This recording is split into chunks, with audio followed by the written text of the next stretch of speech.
There's something about 1999 Sleepy Hollow that sticks with you. It could be the surrealist painting-like sets and cinematography, or perhaps the lavish costumes, particularly the women's dresses. Or maybe it's the Headless Horseman himself, terrifying teeth, blue eyes, and all. But for me, what makes Sleepy Hollow a great film, and a great horror film to be specific, is in its treatment of death and gore in relation to its treatment of love and light.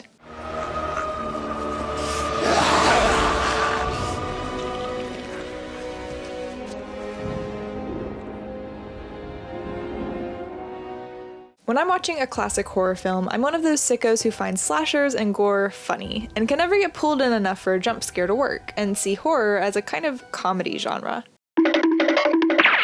When it comes to horror, I find it difficult to suspend my disbelief and really lean into the story. But with a drama, romance, or comedy, I'm generally along for the ride. I believe this is because in horror films, the reactions to the horrific actions taking place are often big and loud. Crying, screaming, running, and generally over the top. I can't say how a person would act in an actual horrific situation because I have no context. But as in most cases, for me, small reacting feels more authentic than big reacting. And that can validate my own feelings and reactions, allowing me to be more immersed in the film. As a socially awkward, anxious person, I want my protagonist to act the way that I might actually react to weird and strange occurrences, which is with skepticism and taking everything a little bit too seriously while I try to figure out what's going on. You have moved the body? I did. You must never move the body. Why not? Because. In comedy, there's even a phrase for this, the straight man. And no, he doesn't have to be actually straight. According to tvtropes.com, an oft-recurring trope in comedy, the straight man and wise guy are an inseparable odd couple duo who play off each other for comedy. The straight man approaches everything seriously, even things that are patently ludicrous, and presents a straightforward, sane, conventional point of view. A wise guy is a jokester who answers the strange man's stodgy pronouncements with puns, wisecracks, and wackiness. Think Ben Wyatt in Parks and Rec, Jim in The Office, and Mabel in Only Murders in the Building. The most famous example of straight man in comedy might be Abbott and Costello. Louis team, we have who's on first, what's on second, I don't know's on third. That's what I want to find out. I want you to tell me the names of the fellas on the St. Louis team. I'm telling you, who's on first, what's on second, I don't know's on third. Do you know the fellas' names? And, to my point about Sleepy Hollow, they even played a huge role in creating horror comedy with their movie Abbott and Costello Meet Frankenstein. Universal Pictures, the creator of all your favorite classic horror movies, was struggling during the mid-1940s, and in a desperate plea for viewership, combined their classic successful monster movies with their new acquisition,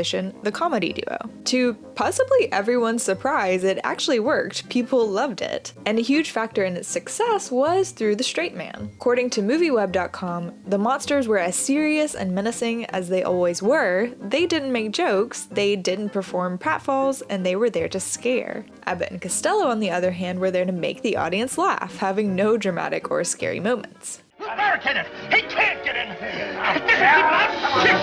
Costello, the wise guy, reacts to the horror in a big way. Who screamed? Just like how he reacts to comedy in a big way. It only becomes funny because of Abbott, whose job is not to react. On the inside! Grounding the horror or comedy in reality. As Richard Ayoade said, a lot of comedies are based on the reaction shot. You have one person doing something stupid, and one person is generally the straight man.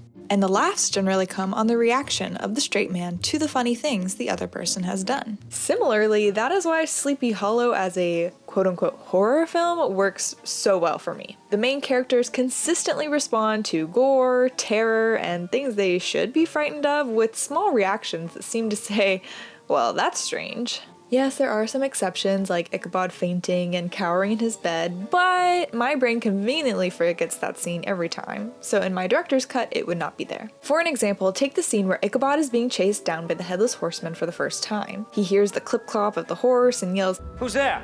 When the horseman appears, he gives this fantastic response. We see what I would describe as a Scooby-Doo ruh-roh and an oh my gosh, let me get out of here before he hightails it. No screaming, no crying.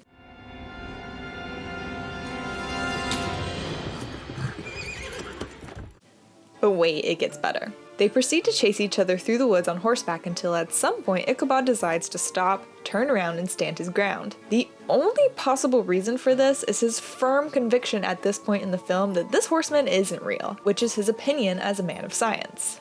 The assassin is a man of flesh and blood, and I will discover him. When have you ever seen a horror film where the chase ends with the character thinking to himself, "This is ridiculous," stopping and turning around to face the slasher? We see Ichabod begin to question his decision until the horseman throws the flaming pumpkin he's holding at his face, knocking him off his horse to the ground. As the horseman gallops away, all Ichabod is confused. It's revealed that this wasn't actually the horseman, but Brom trying to scare Ichabod, so there was no actual mortal danger. But Ichabod does not change his type of reaction even when faced with the actual undead horseman. He seems to be taking the whole thing with a grain of salt, saying in his reactions, "Well, that was ridiculous. Moving on." We're leaving. What happened? We're leaving now. To further illustrate this, we must compare how Ichabod acts towards horror to how he acts towards romance and friendship, quote-unquote real human experiences. When Ichabod is speaking to Katrina or young Mazbeth, he is still the straight man. But now, instead of bringing humor, it brings realism. He's playing the straight scene straight. This grounds the relationships in a universe where the ridiculousness of horror occurs. Take when he runs into Katrina in the woods when he and the young Mazbeth are searching for the Headless Horseman's grave. Halt and turn, I have a pistol aimed. Katrina, He's worried for her safety and immediately charming. why have you come? Because no one else would go with you. Seeing her decision to risk her safety by following him into the woods as an act of love, practically professing a belief in magic, when it's her white magic, and even leaning in to kiss her? The sincerity of this moment is helped by the score by Danny Elfman and the use of the love theme, but it's also beautifully acted. Katrina is frustrated with him and seems to feel a responsibility towards him like he's a lost puppy she must watch over. Similarly, Ichabod has real fear in his voice, but he is not a brave man in the least. He literally used a child as a human shield when encountering a witch, and is visibly comforted by her presence. An even better example is the scene where Ichabod tells Katrina about his childhood, and how his mother was a witch who was wrongly murdered by his father. We cut directly from what is probably the goriest and most disturbing scene in the whole film to Ichabod launching himself into Katrina's arms. Mommy issues notwithstanding, the scene is incredibly touching. Ichabod's past traumas have shaped the man he is today, a man of sense and reason, and paradoxically made him gravitate towards Katrina, who we have seen is very much like his mother.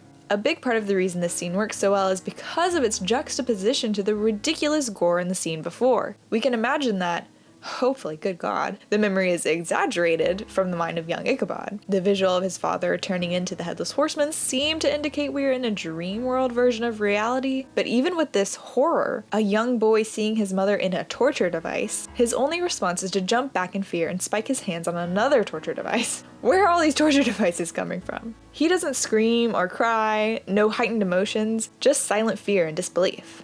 Then we juxtapose this restraint with an emotional freedom in his reaction as an adult with Katrina. The look on his face when he accepts her embrace, when he admits that the one thing he will take from his time at Sleepy Hollow is her kiss on his cheek, and her little smile when he says that she bewitched him. Because you've bewitched me. I mean, come on. The sincerity in these moments, contrasted with the incredulity in the horror scenes, hits the perfect balance for me. Horror is played best when it's treated like good comedy, because that's how my mind will always treat it anyway. Sleepy Hollow scratches that itch in my brain that says, all this gore and violence is ridiculous, it's silly. So that might be the reason that you really enjoy Sleepy Hollow too, and I wish more horror movies would employ this kind of straight man attitude towards the ridiculousness that is horror. Who's with me? Me? Let me know what your favorite horror comedy is below, or your favorite Tim Burton movie. This was Cinema Kit. I'm Kit. Catch you later.